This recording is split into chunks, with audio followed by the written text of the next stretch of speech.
Welcome to the Startup Grind. I'd like everyone to stand up, please. And I wanted to introduce Ken Ouimet. He's a UC Davis grad.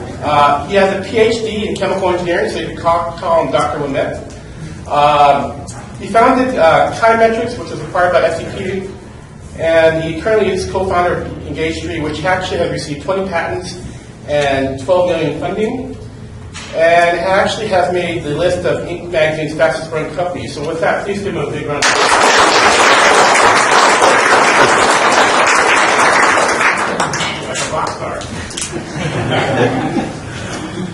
So, when I start these interviews, what I like trying to do is get the audience to know you. So, where are you from, and what did your parents do? So yeah, I grew up in Toronto, and my parents started a small business there collecting competitive pricing. That's actually where I got my start for my business. Yeah. Really? That's what they did? That's what your parents did for a living? Okay. And what did you, as a young kid, what did you aspire to be? I always wanted to be a scientist. Since I was 4 years old, I just had my sights there, and I was on that path until I finished my PhD. So I have to say, I was actually pretty impressed that you have a PhD in politics, chemical engineering. I'm an engineer, and the chemical engineering was like the toughest branch to be, as I recall, when I was an undergrad.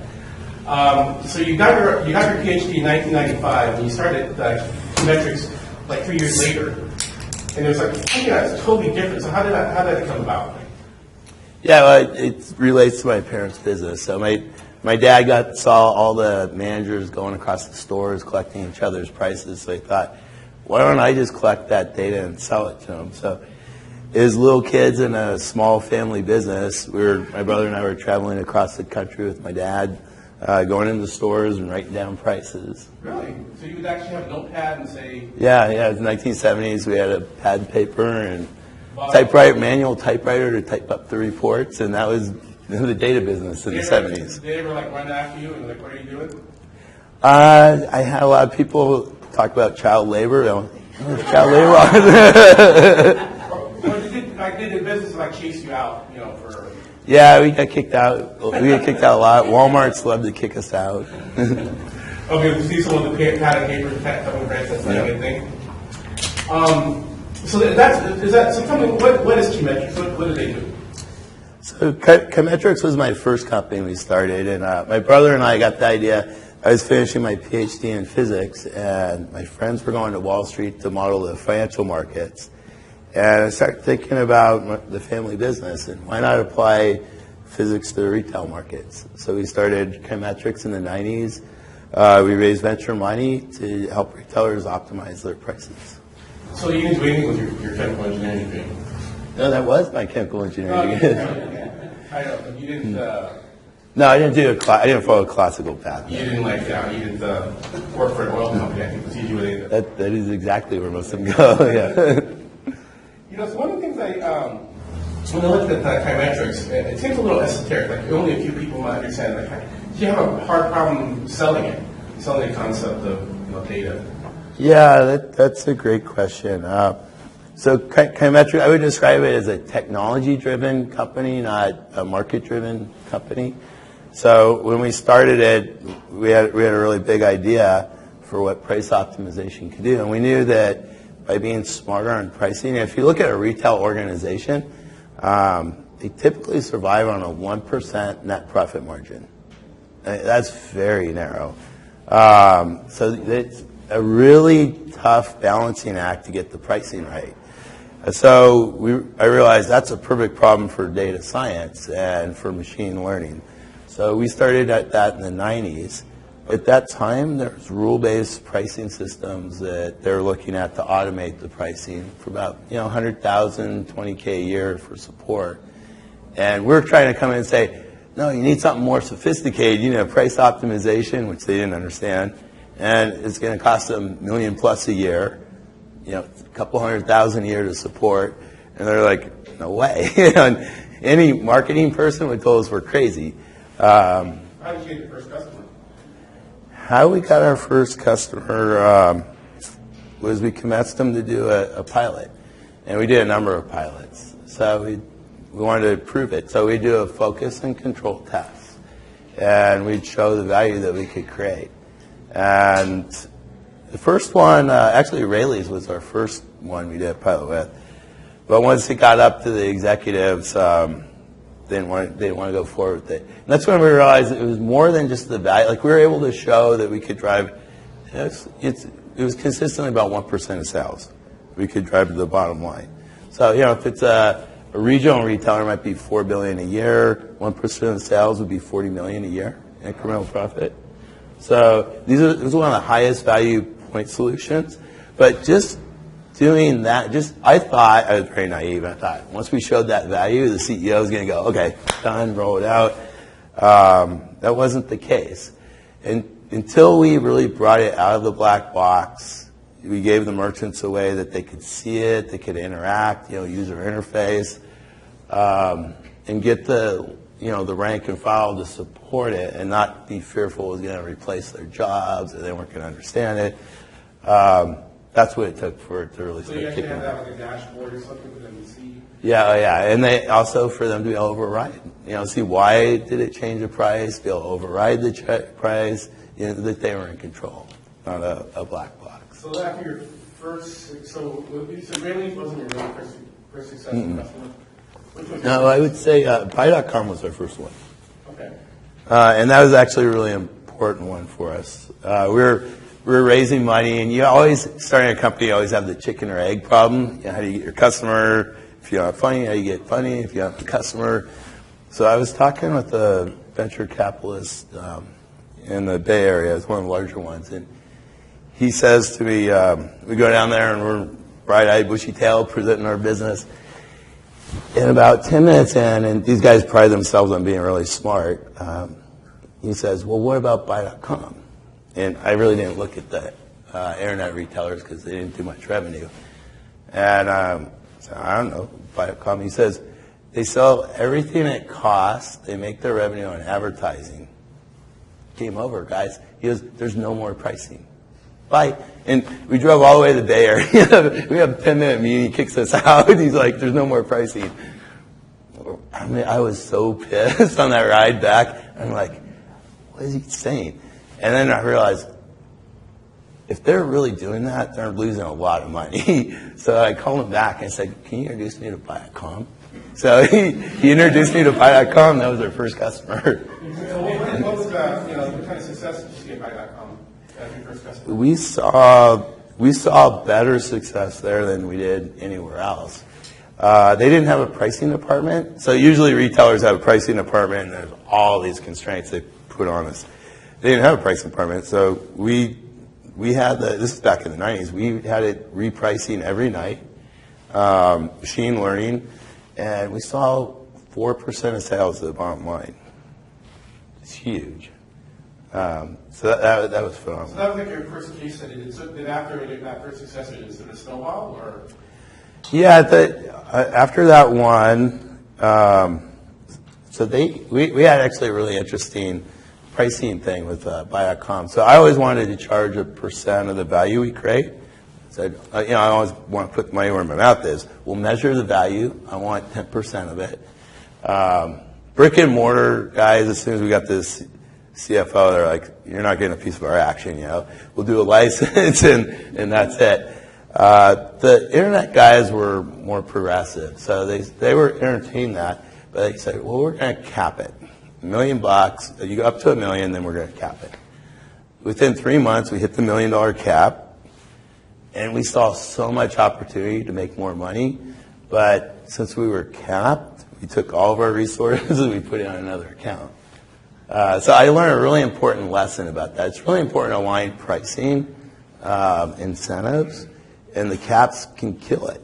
Well, that's interesting. So trying for your, I think it's interesting because people have a difficult pricing, retail products, but what was your final solution to pricing your own service? Yeah, so we would always lead with the value-based pricing. I saw that as a way at least to educate them. So it's, when you can provide the value that we were providing, I mean, at the extreme, take like these $100 billion retailers, right? 1% of sales, that would be $1 billion a year. 10% of that would be $100 million a year. They're not going to pay a small company $100 million a year. They don't want to.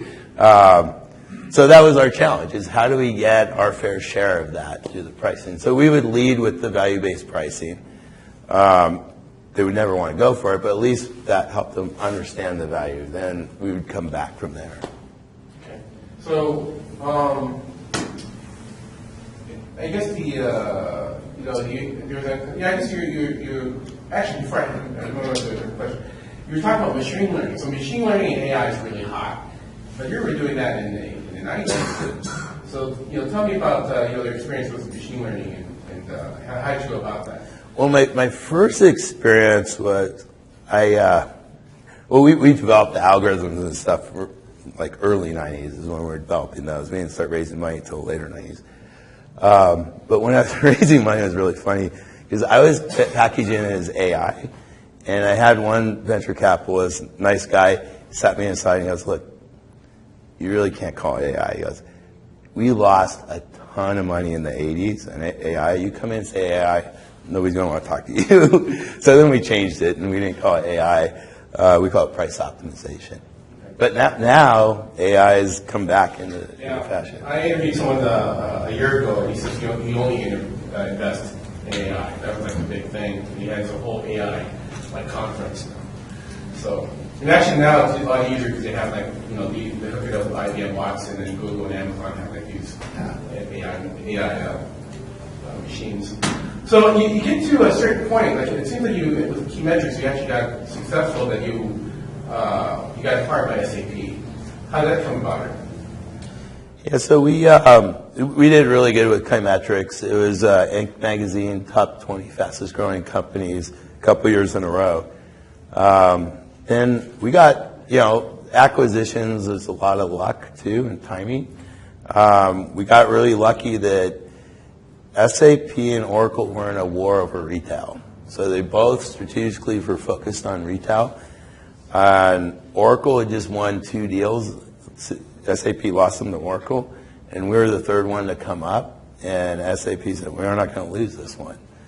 So they were committed to win it, but they wanted to change the game, and they wanted to make it a first bid takes it. The highest bid on the first bid takes it. Usually it'd be successive, and Oracle always beat them.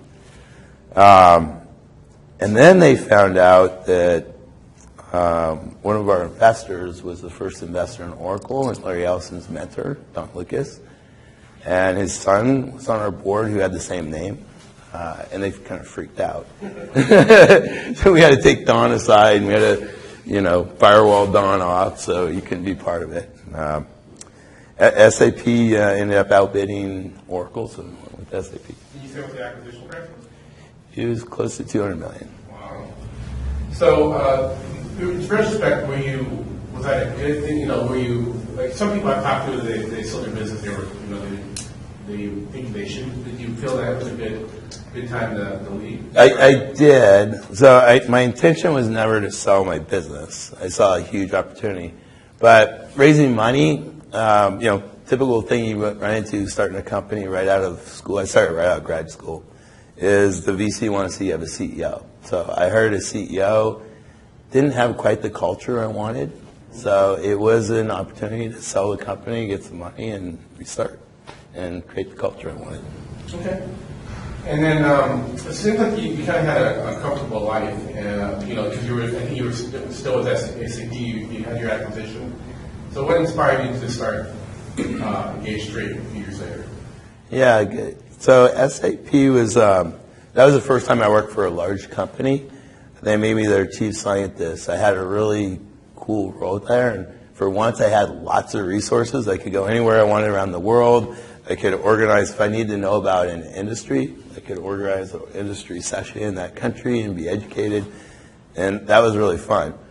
But I got really frustrating to keep having to resell my business plan over and over again, and it'd be approved, and it would get blocked by some bureaucrat. And I went, no, I want to do something. So finally, and we saw the mobile phone coming on. We knew that I was going to reinvent pricing.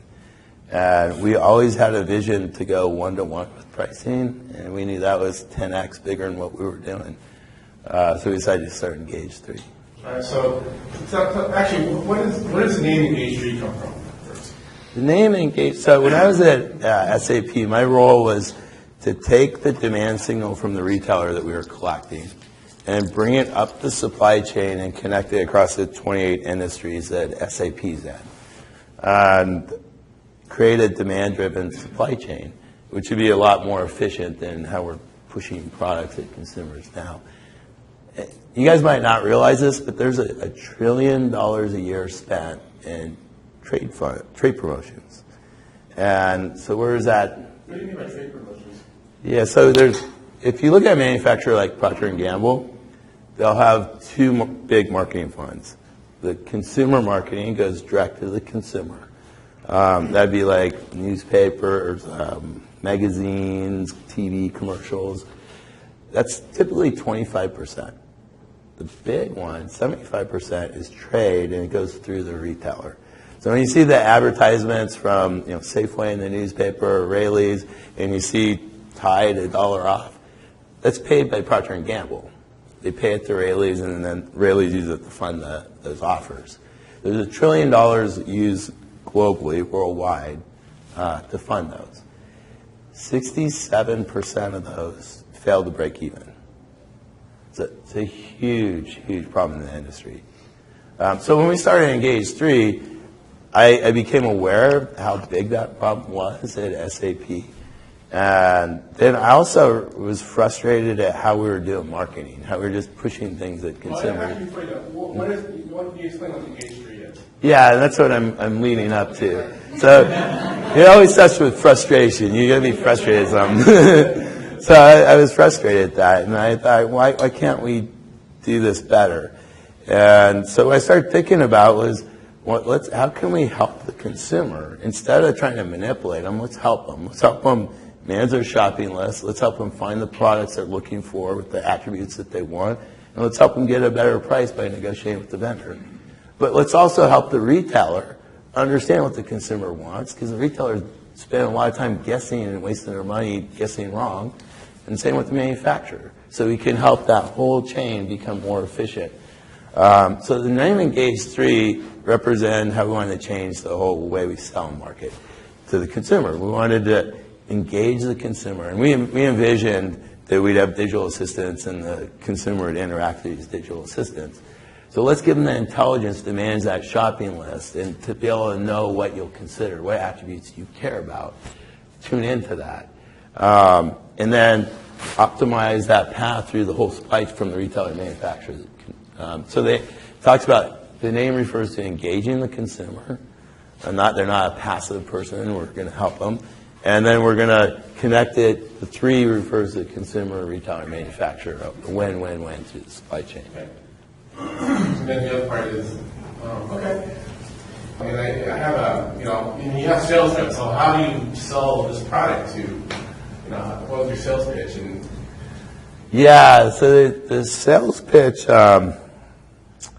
my sales guys at Kaimetrics used to tell me all the time, I dream about having a simple job where I could just go build a fence or something, and not have to sell this really complex software. The sales pitch, we always focus on the value proposition. We can drive 1% of sales to the bottom line. So for every $1 billion, we can make you $10 million. So that's a pretty exciting sales pitch. Then the other part of it is we just need really good pre-sales guys to give them confidence that we could do that. So you show the dashboard. Right, yeah, then we start showing. How similar is Engage3 to Kaimetrics? It's a lot different.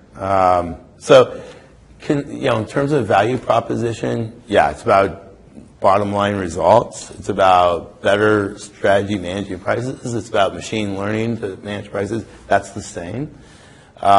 What's different is the first version of price optimization was very narrow. We just focused on this really narrow decision of that one pricing decision. And what we realized is that there's this broader network we need to plan to really make it work. So the data that was coming in was crap. It was So that data is collected in the store, it's manually collected. It's 20-40% error rates. So 20-40% error rates feeding it in this really expensive system, and it's garbage in, garbage out. So that needs to be managed. We saw the merchants weren't accepting it. It was for a pricing department, but the merchants are the ones with the power. So merchants would turn it off, or they wouldn't want to engage, so then they would turn it off.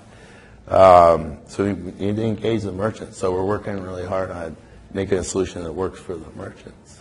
And then this environment today, you got Amazon's got dynamic pricing. So where retailers, when I was helping with their pricing, is typically a monthly kind of cycle where they would reevaluate their prices. On Amazon, it's 15 seconds that price is old. So if you think about that time scale, from months to 15 seconds, retailers still aren't prepared for that. They don't know what's going to hit them. So that's changing. The other thing that's changing is there's a lot of private label products that become really big. And you got Aldi and Lidl. You guys even heard of them? So they're German retailers. They're huge. Aldi's $100 billion a year. And then they're competing with Lidl, which is also about $100 billion a year. Really aggressive discount retailers. Think like Trader Joe's. Say Aldi, the same company owns Aldi, owns Trader Joe's. So they're aggressively coming to the U.S. Within 3 years, they plan to take $67 billion in sales. That's huge. They're already taking price leadership from Walmart. Walmart didn't see it coming. And it's because they both have a lot of store brands. So Aldi's got 95% store brand, which means when you go into the store and you scan the product and enter the price, it doesn't match with Walmart's price, right? So Walmart couldn't see it coming. Now they see it now, and they're going to invest $6 billion to lower the prices to compete. So it sounds like what I see of retailers, it's like Amazon's a big, scary boogeyman. It's kind of eating a lot of retailers' lunches. Actually, you've seen a lot of business. So is that sort of helping your business that you're going to try to be more competitive with Amazon? Oh, absolutely. The whole space is super competitive. We got these German aggressive discounters coming in. That's sending shockwaves to the industry. Amazon absolutely sending shockwaves through, and then they acquired Whole Foods. So that terrified people. And if you look at these distribution centers they're setting up, they're geared for drone delivery. That's going to really change the game. So, I think you effectively raised $12 million in VC. Tell me about the process. There's a lot of startups that are always trying to figure out how to fundraise. So, yeah, raising money is that's something people ask me all the time. So when Engage3 is a little different because Tim and I had a lot of money. We put our own money in. But, Kaimetrics is, typical entrepreneur bootstrapping it. When we started Kaimetrics, I quit graduate school to start the company. So we had no money, no experience, no connections, right? We had a really big idea we're excited about. It's that scary, jumping in, right? When are you going to commit to that idea? And you're never going to have enough. I got a customer, I got a VC. At some point, you just got to make that jump. And so my brother was the first one to make the jump. I talked him into selling his business. He had a swimming pool and repair business here in Sacramento. He just merged with another company. He's growing it. He had the largest in the city. And I talked him into selling. We were both really excited. So he sold that, and I wrote this equation on a napkin. I go, just implement this, you'll make a lot of money. And I was a little naive on how much work it would be. He says, then he got me back, as we always do. So he says, hey, I got this great speaking spot. I was still in graduate school. He goes, I got this great speaking spot. It's for a professional pricing site in Chicago. And I knew we had to do it, right? That was exactly what we needed to do. I said, okay, I'll do it. I was painfully shy. I had never done public speaking. I'd spend my days in my office, as a graduate student with equations and my computer, and that was it.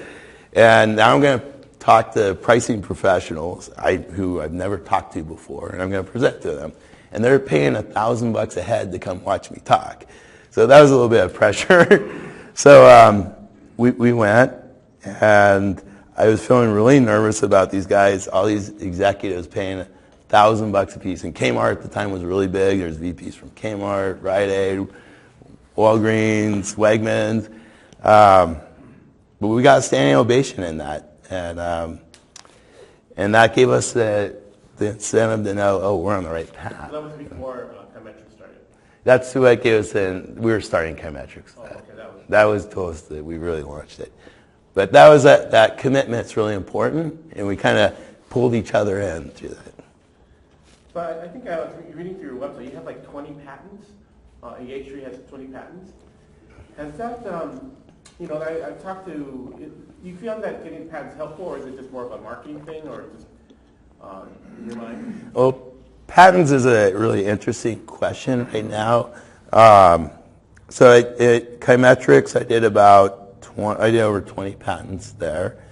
And what we always had, we were a very innovative company. So we go and then people follow. And so we use patents to protect ourselves. If we have something that we feel people are going to follow, we're going to put a patent down. So, looking back at Engage3 and Chimetrics, if you think of what was your craft mistake that that you had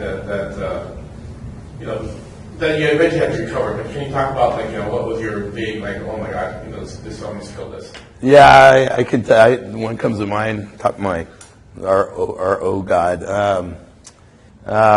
We had a board meeting. I remember this very clearly, where we realized that we had a financing that fell through. So we were going to raise $10 million, very confident it was going to come through, and last minute it didn't.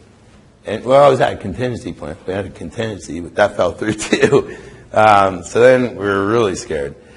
And I had to tell the board, I go, look, if we shut the company down right now, we don't have enough money to pay people's PTO, which is you're legally obliged to. And one of the board members on a public company is like, we can't take that risk. So I had an order to close the company in 2 days. And so we announced that to everybody. That was an oh shit moment. And then and a couple other, Helena and Noop came to me, and they had a plan. And they said, we think we can do this. We don't know, but we think we can do it with these people, 12 people. And they were willing to step up and try and take reduced salaries. So then that was one piece. Now we had a few other things we had to do. So we were talking to Whole Foods, and we needed them to sign up. If they didn't sign up, it wasn't going to work. So what does a big company do when they're going to make an acquisition? They want to see your books. So they said, don't look at our books. You're not going to like what you see. But if you guys don't prepay, we can't work with you. They stepped up and prepaid. They're really good people that we're working with over there. So they prepaid for your service? They prepaid the year. And then I had to go back to all my vendors and get them to agree to allow us to, we couldn't pay the vendors, right? So I agreed to let us pay over time. And then we had to go to our employees. We just laid off 2/3. We couldn't pay their PTO. We said, look, can we pay out your PTO over time? And everybody went along, except one employee didn't. And we had enough money to pay him off and get him out of the way. But everybody else supported us through that. And then as we got funding, then we were able to bring other people that we laid off back on. We got a bunch of people back on from that. So was it difficulties because you were focused on the consumer market, and then you had to pivot back to retail? Yeah, and it was the funding falling through, right? Yeah. So we were still in the consumer market. We had a $10 million round that we thought we were going to close, and it didn't go. And then you're in crisis mode. Going into a round, you got to show growth, right? If you're not growing, then the investor might go, I don't know if I want to invest or not. So you always want to show growth, but then you're burning a ton of cash. If it falls through, then it sucks. All right, so that was, so you basically had to do a pivot after that moment, which, but basically change your business model, and then you kind of work back to where you're at right now. Yeah, so it actually wasn't much of a change of the business model. So we're focused on that, the whole supply chain, manufacturer, retailer to consumer. We were just leading with the consumer before. Now we're reorienting and saying let's just focus on the retailer. But same technology, same really business model, just different focus on where we entered. So right now, like, what do you see your vision right now for Engage3, like in 5-10 years from now? Yeah, over the next 5-10 years, goal is I would like to create a sustainable company. We see an opportunity to I see an opportunity to do what Google did to marketing, to do that to sales. To make sales be more of a service, to make it very interactive, personalized pricing, and understand the attributes that people care about when they're buying a product. Each person's different. So that's where I see it going, and we want to play a role in that. And we're in Davis, and it's been the best location for us. So our hiring model is we hire a lot of people out of the university, super bright people, young, and then we seed it with a few experienced executives to mentor and help grow the town. Okay. And then with that, I'm going to go ahead and open up a lot of questions to the audience.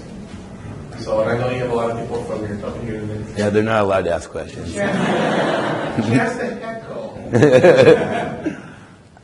Any other questions? Here you go. What do you think SAC needs to become a tech hub of its own? Yeah, that's a good question. If I go back 25 years ago when we were starting Kaimetrics, I remember going to startup events in Sacramento, downtown Sacramento. It was not like this. It was usually some really fancy place, around the Capitol, and everybody's in suits and ties except for us. And it was usually my brother and I were the only entrepreneurs. Everybody else was either lawyers, accountants. Insurance people. Yeah, insurance people. And they're all trying to sell us stuff. We have no money. And there was no other entrepreneurs or no investors. But I think the biggest one is investors. That's the hardest, and that's why we had to leave Sacramento. When I raised money for Kaimetrics, I thought this was the best location because we're close to the Bay Area. Like we go there, drive there for board meetings, but we got the lower cost here, and we can still pull people from the Bay Area that don't want to commute, East Bay that don't want to commute into the city. But the venture capitalists has had this attitude like the IQ drops 100 points as soon as you get out of the Bay Area. Sorry. No. We'll finance you if you're in San Francisco or Scottsdale.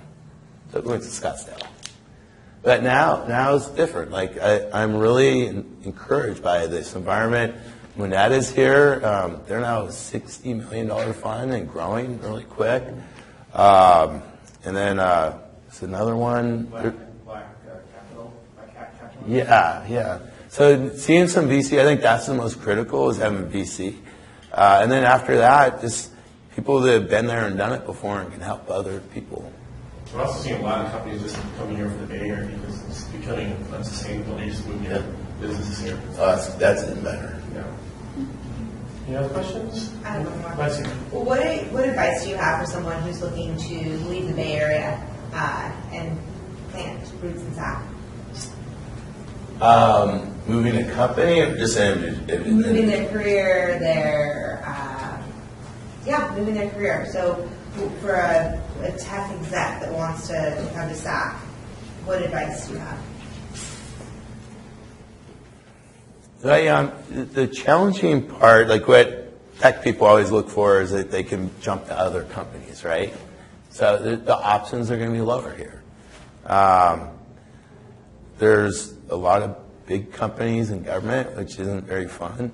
And then there's a startup community that needs people that like startups. So if you enjoy the startup community, I would recommend getting involved with people that are doing stuff and leverage. A lot of time being in the Bay Area and being in that culture is a lot of advantages you can help and help connect people with people in the Bay Area too. You're going to try to get your boss to move here? One day. Any other questions? We'll get back there. It sounds like some of the patent stuff is frustrating.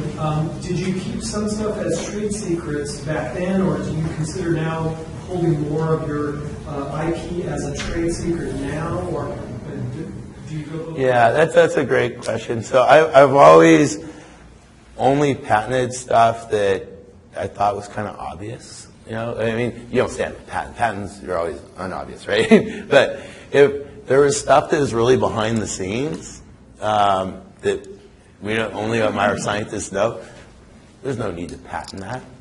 That's a trade secret. But the things that they could easily reverse engineer, those are things that we're going to patent. So it's in your user interface that they would be seeing, and they would be seeing the numbers go in and out, and they could understand some user interface. That's a good one. Another one can be data structures that might be important. Another one is, we're in the machine learning. Algorithm scalability is huge. So people think just AI, but how does the algorithm work? When you're working with nonlinear algorithms, they don't scale linearly. And that means if you look at traveling salesman problem, for example, with 100 cities, it's running at whatever, say it takes you 10 minutes. Then you go to 101 cities, it just went up a factor of like 10. And then you go up again, it's just like it grows exponentially. And we don't have an intuition of that, but the structure of the algorithm can mean the difference. When I was at Chimetrics, we could do on a laptop, we could optimize the whole enterprise on a laptop. Our biggest competitor, they were using supercomputers, and they could only do one category. And it's the difference of the algorithm. They're using generic algorithms that are going to be really slow versus if you design it for a nonlinear system. So that's a long answer to your question, but I love the algorithms, like finding a way to make them really fast and then patent that. Okay, that's patent versus a trade secret. Soon that would be more like a trade secret. No, not when there's a lot of brilliant universities. So what would I do if I saw somebody got really good speeds, then I would hire a bunch of university professors like MIT or something to reverse engineer it, right? Okay. Got it. So you'd be reverse engineering. Any more questions? Back there? How hard is it for you to find talent, the high-level talent you're looking for, to see the business, and do you have any advice for people that are in the Sac area and with a network yet, how to get tapped into the talent pool that's out there? Yeah, so let me contrast that with, when I started Engage3, we started in San Francisco. We had an office right on Market. And the reason that I went there is the talent, right? I wanted to have a good pool of talent to grow from. And then one of my board members, Bob Medeiros, he's the founder of Silicon Valley Bank. He talked to me and goes, I think you should think about Davis. And he gave me this thesis he has. He calls it the Black Diamond, with Stanford, Davis, two ends of the diamond, Berkeley, and UC San Francisco. And he saw all of Sand Hill Road grow up there, and he says, Davis has that same opportunity. He sees it like just lag back in time. The one obstacle is the public university being private versus private, and they're harder to work with, and the IP is harder. Because if we could fix that, this could grow just like Stanford did. It's the #1 egg school in the world. Mars put their chief scientist there on campus and invested $40 million in the university, doing fundamental research. They believe that a lot of other food companies are going to put their research there. So I think that's exciting. But the thing that was really impressed me is how when we were in San Francisco, we were hiring mercenaries. People that just wanted the paycheck. A lot of the developers, the attitude there is, I'm going to get some experience. As soon as I get a few months under his new title, I can jump to another company, get a better title, better pay. And they're just jumping like that. And they're like, that's not what we want to create. We want to create a company where the employees are in it with us, And the learning curve for what we do is 3 years. If somebody cycles out in a year, then we paid all the money and we get no benefit. So we ended up coming here, and it's been phenomenal, like the difference in the people. So we get people that are really solid and have been with us a long time and are building the company. And it's also fun to see people come out of the university and within a few years, they're at senior roles in the company. Just like how fast they just fill that vacuum. And I guess the other point is, so at this point, we haven't had a problem with talent, but we got the university is a great feeder.